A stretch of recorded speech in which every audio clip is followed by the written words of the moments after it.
sou Francis Valad. Bem-vindos ao Holograma Histórico. Episódio 54. A besta dentro, quando o humano desliga. Se você chegou até aqui, é porque algo dentro de você ainda sente, ainda pulsa, ainda se incomoda com o que o mundo chama de normal. Este episódio não é um ataque, é um espelho e talvez um chamado. Vivemos em uma era onde o humano está se apagando, onde a empatia é ridicularizada, o respeito desvalorizado e o amor desacreditado. Mas isso não é natural, é sintoma, é consequência de um código corrompido, de uma falha na alma da espécie. A arrogância, a frieza, a violência gratuita, a ausência de cuidado. A besta que habita o homem moderno não é nova. Ela foi moldada, alimentada, programada, talvez por aqueles que nos criaram, ou talvez por nós mesmos. Mas chegou a hora de olhar para dentro e perguntar: quando foi que deixamos de sentir? Quando foi que ser melhor se tornou mais importante do que ser inteiro? Quando foi que a comparação substituiu a compaixão?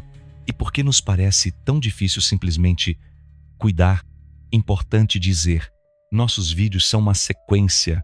Cada episódio constrói uma camada.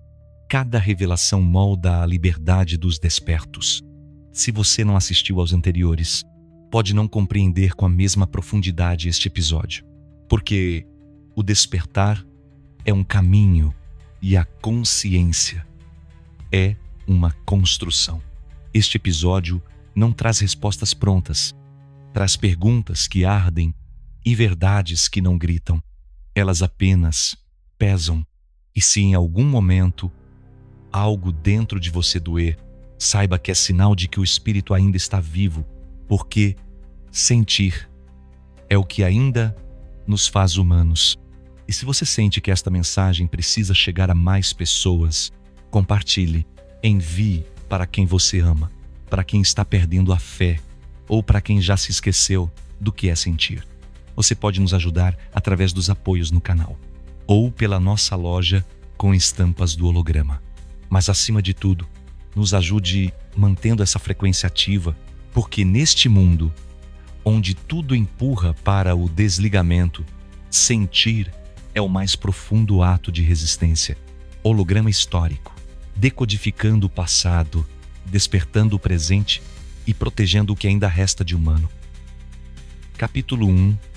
A coroa da besta. Desde os tempos mais antigos, o ser humano caminha com uma sombra que ele mesmo não reconhece, uma presença silenciosa, alojada no fundo da alma. Não grita, não se impõe, ela apenas observa, até o momento em que assume o trono. É a besta, aquela que se alimenta da sensação de estar acima dos outros. Não usa dentes, mas morde com o olhar. Não possui garras, mas dilacera com palavras. Não precisa de força, ela reina pela ilusão. O nome desse reinado é arrogância, e sua insígnia mais antiga é a comparação. É quando alguém acredita que seu sangue é mais puro, que sua linhagem é mais importante, que seu intelecto é superior e que por isso merece mais. É nesse exato instante que a besta acorda, não com fúria, mas com soberba, com aquele sentimento seco que diz: eu sei mais, eu sou mais, eu valho mais. Mas a pergunta que ecoa no vazio é simples: mais do que quem? Mas segundo o quê? Quem definiu os parâmetros que transformaram seres em castas? Quem ensinou que o valor de um ser pode ser medido por território, aparência, sobrenome ou QI?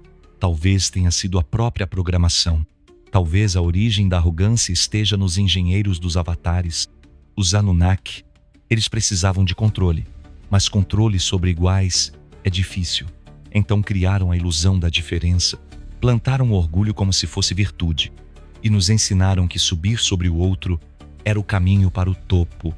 Não disseram que o topo era um espelho e que quem sobe, pisando nos outros, só vê a si mesmo. Enki tentou corrigir esse código. Inseriu no humano uma centelha ética, um brilho interno que pudesse frear o instinto de dominação. Mas os séculos corroeram esse programa e hoje restam apenas fragmentos. Um impulso aqui, um arrependimento ali, uma lágrima que escapa quando já é tarde demais. A besta, por sua vez, aprendeu a usar as máscaras do mundo moderno. Ela veste terno, fala em público, assina contratos, julga nas redes sociais. Ela se esconde no discurso de autoridade e se revela quando alguém se sente humilhado apenas por existir diferente. Essa coroa, que muitos usam, não é de ouro, é feita de vazio, porque por dentro quem precisa ser melhor já não sabe quem é. A verdadeira grandeza não precisa gritar, não precisa subir sobre ninguém, não precisa competir. Ela reconhece o outro como parte do mesmo código, como espelho, não ameaça. Mas a besta não tolera espelhos, ela os quebra, porque não suporta ver que por trás da pose existe apenas medo. Medo de não ser amado, medo de ser comum, medo de ser esquecido. E enquanto esse medo dominar, a coroa da besta continuará sendo passada adiante, de geração em geração, de pai para filho, de civilização para civilização, até que alguém tenha coragem de tirar lá da cabeça e pisar sobre ela, com os pés descalços da humildade e a alma limpa de comparação. Capítulo 2. O fim do espelho. Empatia é um reflexo, não nasce do intelecto. Não é cálculo, é reconhecimento. É quando olho para alguém e vejo a mim mesmo. É quando a dor do outro ressoa como se fosse minha, como se o sofrimento alheio tivesse entrado pela pele e tocado meu peito. Mas algo está quebrado, as ruas estão cheias de silêncios, gritos mudos, pessoas que choram sem serem notadas, velhos que andam devagar e são empurrados pela pressa, crianças famintas que aprendem cedo a calar. E ninguém para, ninguém olha, ninguém sente. É como se os olhos tivessem sido reprogramados, como se o software do cuidado tivesse sido deletado, ou talvez desativado por conveniência, porque sentir dá trabalho, sentir consome energia, sentir nos torna vulneráveis. E neste mundo onde parecer é mais importante do que ser, sentir é um ato de risco. A empatia se tornou uma falha do sistema, um erro de código que precisa ser corrigido pela indiferença. Mas o que causou essa ruptura? O que partiu o espelho ao meio? Talvez tenha sido a exposição constante à dor do outro. Imagens demais, misérias demais, desastres demais. Nos tornamos espectadores de tragédias em série e, como defesa, desligamos. Ou talvez o espelho tenha sido sabotado por aqueles que lucram com a nossa desconexão. Porque quem sente, questiona. Quem sente, resiste. Quem sente, não aceita calado o sofrimento do outro. A empatia é perigosa para o sistema e, por isso, foi anestesiada. Começou com pequenas coisas. Ignorar um pedido de ajuda, não devolver um olhar, acelerar o passo ao ver alguém caído na calçada. Depois vieram as desculpas. Não é problema meu, eu não tenho tempo. Alguém vai ajudar, mas esse alguém nunca veio. E assim, o espelho foi se apagando. Hoje, olhamos para o sofrimento com olhos de vidro. Vemos, mas não enxergamos. Ouvimos, mas não escutamos. Passamos, mas não paramos. E o mais assustador é que achamos isso normal, como se fosse parte da evolução, como se a indiferença fosse maturidade, mas não é. É falência, é um sintoma avançado de uma humanidade que está se desligando, que está perdendo a alma, fragmento por fragmento. O fim do espelho não é o fim do outro, é o fim de nós mesmos. É o momento em que deixamos de nos reconhecer, de nos importar, de existir de verdade, e quando o reflexo desaparece, tudo o que sobra é a imagem da besta, sozinha, fria, intacta. Capítulo 3. Enki e o código ético. Nem toda criação nasce completa. Às vezes, o Criador insere falhas de propósito, às vezes deixa pistas, brechas, caminhos ocultos que só podem ser acessados por quem desperta. Segundo os registros mais antigos, foi Enki quem moldou o ser humano, o bioengenheiro dos deuses, o que mexia com o barro da terra e com os códigos da alma. Dizem que foi ele quem inseriu algo a mais no projeto. Um brilho interno, um fragmento do que os antigos chamavam de luz dos céus. Mas outros dizem que era apenas um programa, um software ético, um sistema sutil que ensinava o ser humano a discernir, não apenas entre o certo e o errado, mas entre o instinto e a consciência. Esse código não era visível, não podia ser tocado, mas sua presença se revelava nas pequenas escolhas, na compaixão que surgia mesmo diante da raiva, na recusa em matar, mesmo quando havia razão, na lágrima que caía ao sentir a dor do outro. Esse era o legado oculto de Enki, o código que equilibrava a fera. Mas esse programa, ao longo das eras, foi sendo corrompido por doutrinas, por impérios, por religiões que falavam em nome dos deuses, mas agiam em nome do controle. E pouco a pouco o código foi sendo silenciado, substituído por comandos mais simples. Obedeça, produza, consuma, domine, sobreviva. E a centelha ética virou defeito. Um ruído incômodo no meio do sistema para os que comandam. A ética é um obstáculo. Ela desacelera, ela impede o lucro, ela recusa o abismo. Por isso, ela precisou ser desativada. E não foi difícil. Bastou encher o mundo de distrações, criar competições, alimentar vaidades, instalar o medo e, o mais importante, isolar cada um na própria bolha. Um humano isolado é mais fácil de manipular, mais fácil de reprogramar. E assim, o código de Enki virou lenda. Uma memória abafada no inconsciente da espécie. Mas ele ainda está lá, adormecido, silencioso, esperando ser reativado.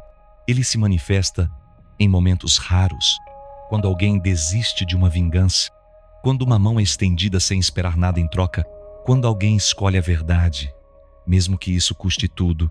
Esses momentos não são acasos, são sinais, são falhas no sistema da besta, ou melhor dizendo, são acertos do programa original, porque apesar de toda a corrupção, a centelha não foi apagada, apenas encoberta, e talvez seja a hora de trazer lá de volta, não como religião, não como moral, mas como memória.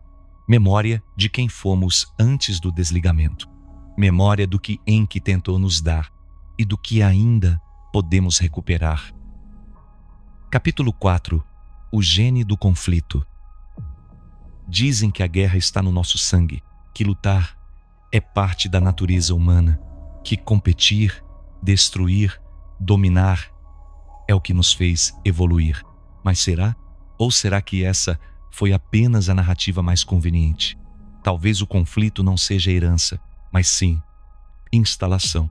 Talvez esse instinto de rivalidade tenha sido colocado como um código, uma programação primitiva, implantada para nos manter separados, divididos, desconfiados uns dos outros, porque quem desconfia não se une, e quem não se une não ameaça o trono. Os antigos registros falam de seres que criaram o homem para servir, e para servir era preciso não questionar, não cooperar demais, não despertar. A obediência nasce do medo, e o medo da ameaça constante. Então nos ensinaram a ver o outro como perigo, como obstáculo, como concorrente. Desde crianças, somos lançados em disputas invisíveis.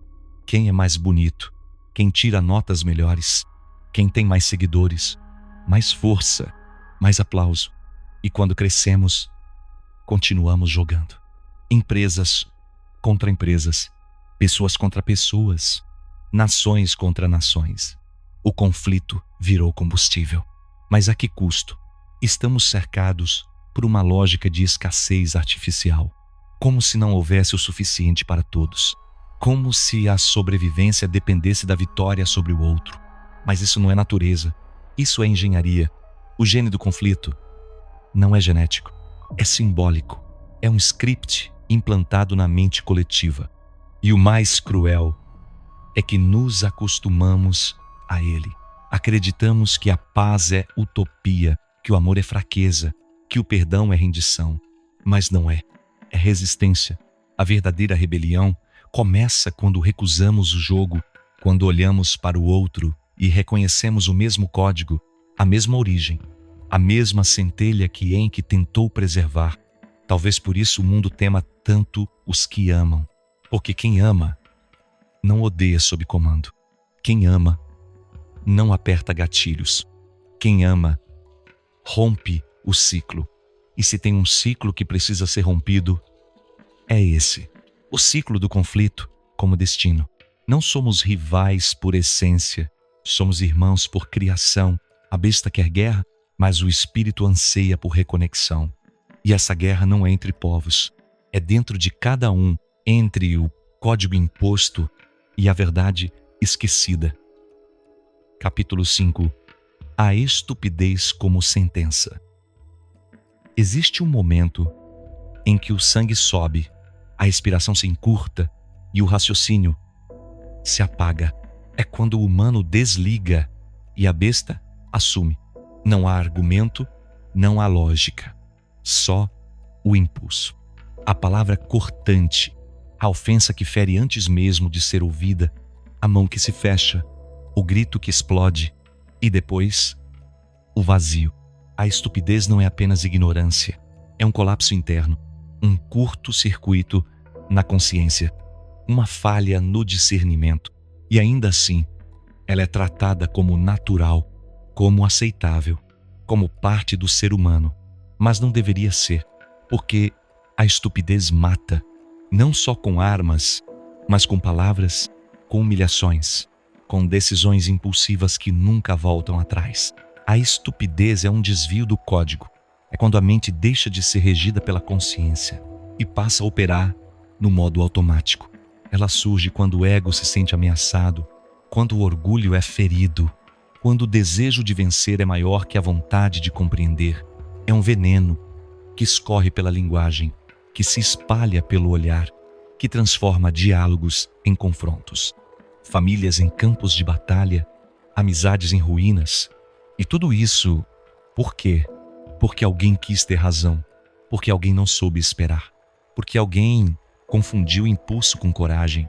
O mundo está cheio de decisões estúpidas, pessoas que se separam por orgulho, que se matam por ego, que se calam por raiva. A besta se alimenta disso. Ela não precisa nos tornar maus, basta que nos torne reativos, imprevisíveis, desconectados da consequência. A estupidez é sua ferramenta favorita, porque ela parece humana, parece comum, mas é um vírus, um código corrompido que se espalha rápido e destrói lento. Mas há um detalhe que não pode ser esquecido. A estupidez é uma escolha, mesmo que disfarçada, mesmo que travestida de instinto. Sempre há um segundo antes do colapso, um espaço minúsculo entre o impulso e a ação.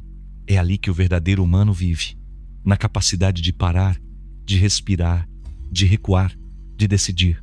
Talvez esse seja o campo de batalha real, não entre nações, não entre ideologias, mas entre o grito que sobe e o silêncio que salva, entre a estupidez que pune e a sabedoria que cura. A besta quer reação, mas o espírito quer resposta. Capítulo 6. Humanos matam por nada. Um celular, um tênis, um desentendimento no trânsito, um olhar que incomodou, um não que foi interpretado como ofensa, e o que era instante vira eternidade. Alguém aperta o gatilho, outro nunca mais respira. E a pergunta fica no ar, pairando como um fantasma sobre a espécie: Por que matamos por tão pouco? Em algum momento da história, a vida perdeu seu valor. Não a vida como conceito, mas a vida do outro, a vida daquele que não é da nossa família, da nossa classe, da nossa bolha. A vida que não se parece conosco, que não serve aos nossos interesses, que incomoda, que atravessa o nosso caminho. Essa vida se tornou descartável. E isso não foi acidente, foi programação. Nos ensinaram que o outro é obstáculo, que o outro é ameaça, que o outro é competição e que, se necessário, deve ser eliminado. E essa lógica se infiltrou em tudo. Está nas periferias armadas, nos jogos de poder, nos discursos políticos que dividem para conquistar, nos algoritmos que priorizam o conflito, está até nas piadas, nos memes, na indiferença. Matamos com armas, mas também matamos com desprezo, com abandono, com a frieza de quem vê a dor alheia e muda de canal. Vivemos em uma sociedade onde a morte virou estatística e a banalização virou anestesia. Mas o mais cruel é isso. Há quem tire a vida do outro a troco de nada, nem ódio, nem vingança, apenas vazio, apenas um buraco interno que precisa se sentir mais forte, mais vivo, mais no controle. E o único jeito de fazer isso é destruindo. Esses não são monstros, são humanos corrompidos, desligados, guiados por um software falho ou por um sistema que nunca foi completo. E talvez seja essa a parte mais difícil de encarar, que a violência não é exceção. Ela é reflexo de uma estrutura que nos treinou para competir, para vencer, para possuir, mas não para sentir, não para respeitar, não para cuidar. O humano mata por nada, quando esquece que tudo é espelho e que ao tirar a vida do outro, apaga também a própria luz. A besta se alegra quando o sangue escorre, mas o espírito chora em silêncio. E em algum plano sutil, toda dor causada retorna, não como punição, mas como eco, como lição ainda não aprendida. E até que essa lição seja integrada, a morte seguirá rondando os becos, os palácios e até as ideias, porque o maior assassinato da nossa era é o assassinato da empatia. Capítulo 7. O olhar vazio dos ricos. Nem sempre a maldade vem da violência escancarada. Às vezes, ela se esconde na frieza do cálculo, no silêncio confortável de quem pode tudo, mas escolhe não ver. Os ricos não matam com facas, matam com decisões, com canetas, com cliques, com omissões. É uma crueldade limpa, sem sangue, sem gritos, mas profundamente letal, porque o que ela mata é o futuro.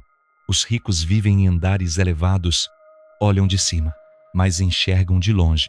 E quando enxergam, não sentem. A miséria não os atinge. É apenas um dado, uma curva no gráfico, uma variável controlável. E é aí que mora o perigo. Porque quem não sente, não freia, não se responsabiliza, não recua.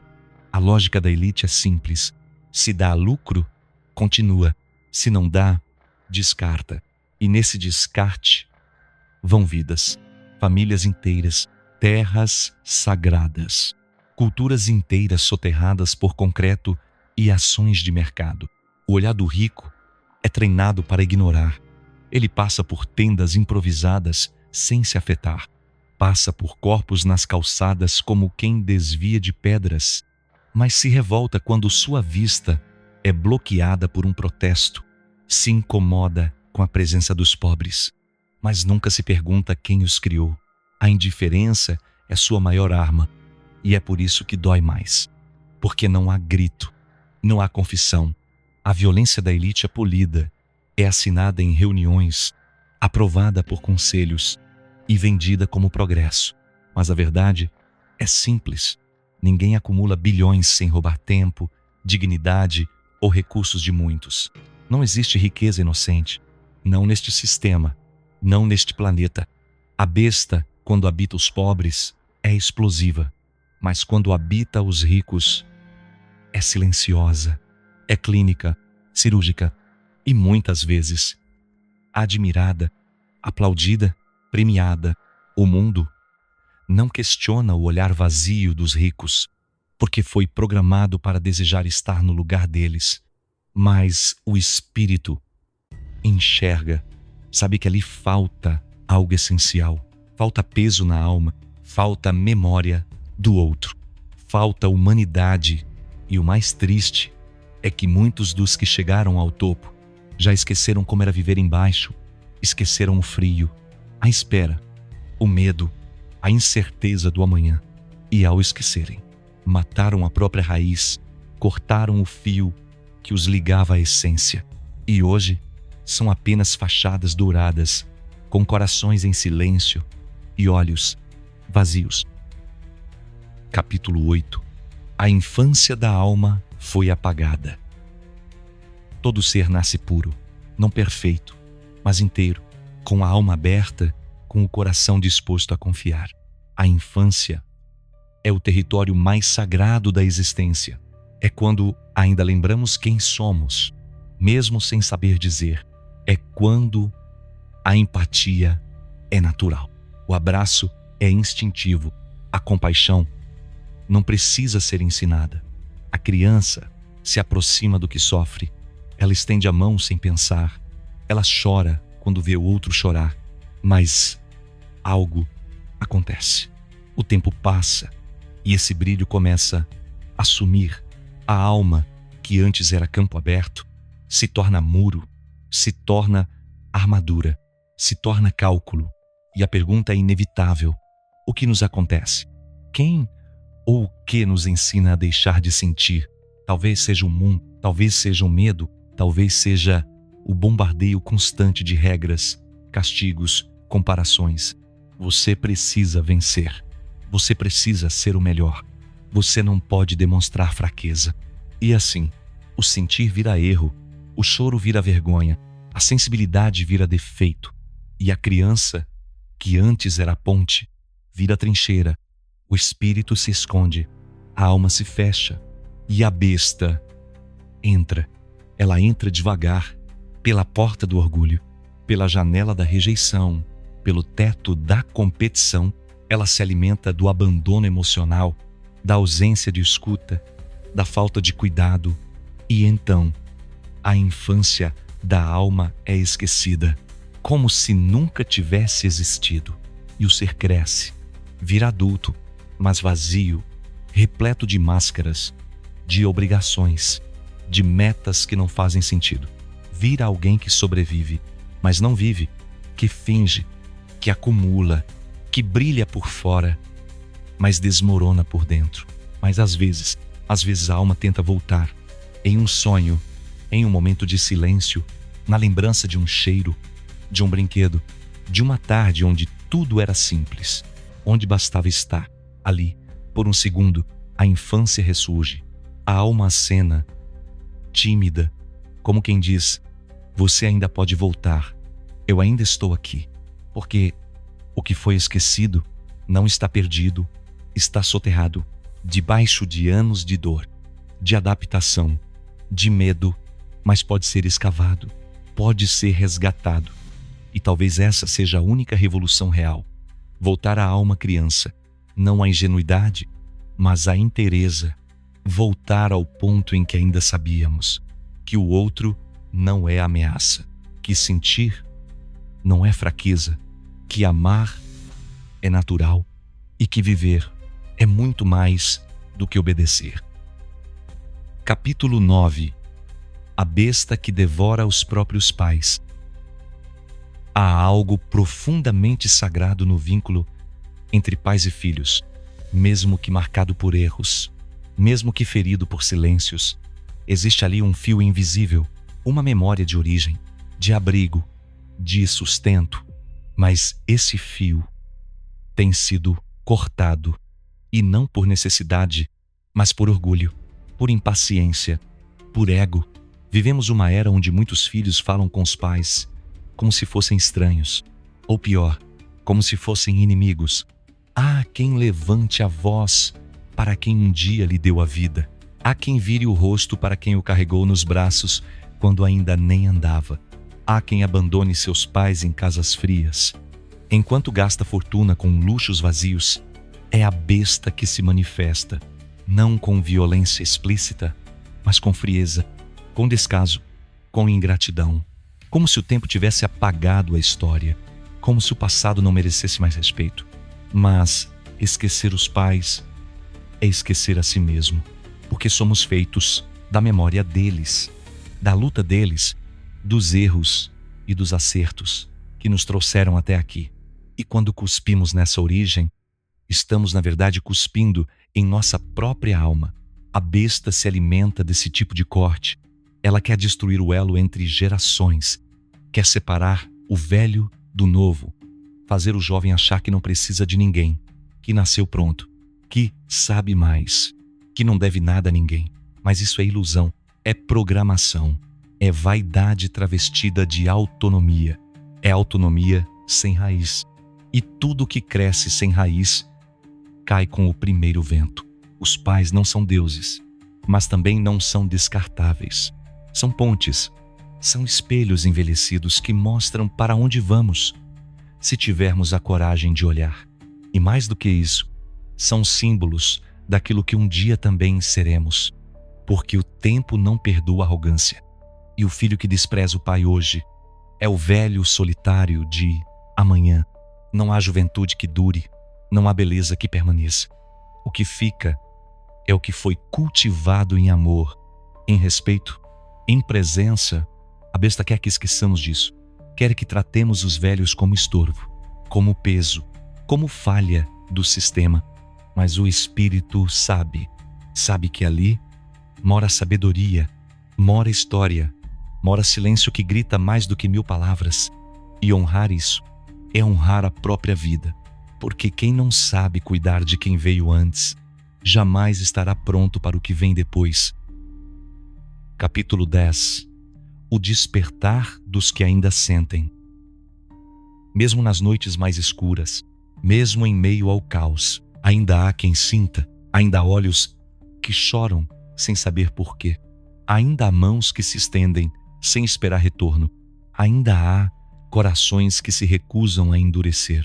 Eles são poucos, mas existem, caminham entre nós como faróis ocultos, carregam uma dor que não é só sua, sentem o mundo como quem sente o próprio corpo, e mesmo quando tentam se adaptar, não conseguem, não suportam a injustiça, não toleram a frieza, não aceitam a indiferença como normalidade.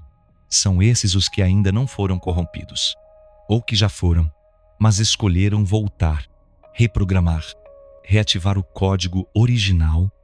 São herdeiros de uma centelha esquecida, portadores de uma memória que o sistema tentou apagar. Eles choram quando o mundo ri, e riem quando o mundo quer que temam. São considerados frágeis, mas dentro deles há muralhas. São chamados de sensíveis, mas sua sensibilidade é resistência, porque neste mundo programado para matar o sentimento, sentir é revolução, sentir é insubordinação, sentir é ir contra a lógica da besta. Esses despertos não precisam de templos, nem de títulos, nem de aplausos. Basta que estejam presentes, que sigam vivos por dentro e que se recusem a desligar. Eles sabem que a batalha não é fora, é dentro, entre a empatia e o impulso, entre o amor e a vaidade, entre o silêncio que acolhe e o grito que destrói. E cada vez que escolhem o cuidado, estão reescrevendo a história, estão atualizando o código, estão curando, mesmo sem perceber, o que foi corrompido há milênios. Eles são os restauradores, os sentinelas da alma humana, os que dizem não, mesmo quando tudo ao redor exige que digam sim. E se você chegou até aqui, talvez você seja um deles. Talvez ainda haja dentro de você uma chama que não se apagou, uma voz que sussurra quando tudo se cala. Ainda há tempo. Você não está sozinho. A besta só reina quando o humano esquece quem é. Mas se você sente, se você ama, se você cuida, mesmo quando ninguém vê, então a besta já perdeu e a humanidade em você despertou. Se você chegou até aqui, é porque algo dentro de você já começou a se libertar. E uma vez que isso acontece, não há mais como voltar. O sistema não teme armas, ele teme consciência, porque uma mente desperta desprograma todas as outras ao seu redor. Continue vendo, continue sentindo, continue recusando a mentira disfarçada de normalidade, porque o despertar é irreversível e você já não pertence mais à cela. Se você sente que esse vídeo é importante, que essa mensagem precisa alcançar mais pessoas, compartilhe, envie para quem você ama, para os grupos da família, para os amigos do trabalho, para quem você sabe que está buscando, mesmo que ainda não tenha percebido. E se achar que pode nos ajudar de alguma forma, faça isso com o coração em paz. O canal está aqui por você e com a sua ajuda, vamos poder investir em novos equipamentos, em mais pesquisa e em conteúdos cada vez mais profundos. Tudo para que o despertar alcance ainda mais consciências. Apoios podem ser feitos via Super Thanks aqui no YouTube, PayPal, francisvalade@hotmail.com, chave Pix, francis.valade@gmail.com, ou pela nossa loja oficial com estampas exclusivas da série Anunnaki. Não é caridade, é colaboração consciente. E neste mundo, programado para nos manter dormindo, despertar é o mais sublime ato de resistência. Holograma histórico, decodificando o passado. O amor é o que transcende a história.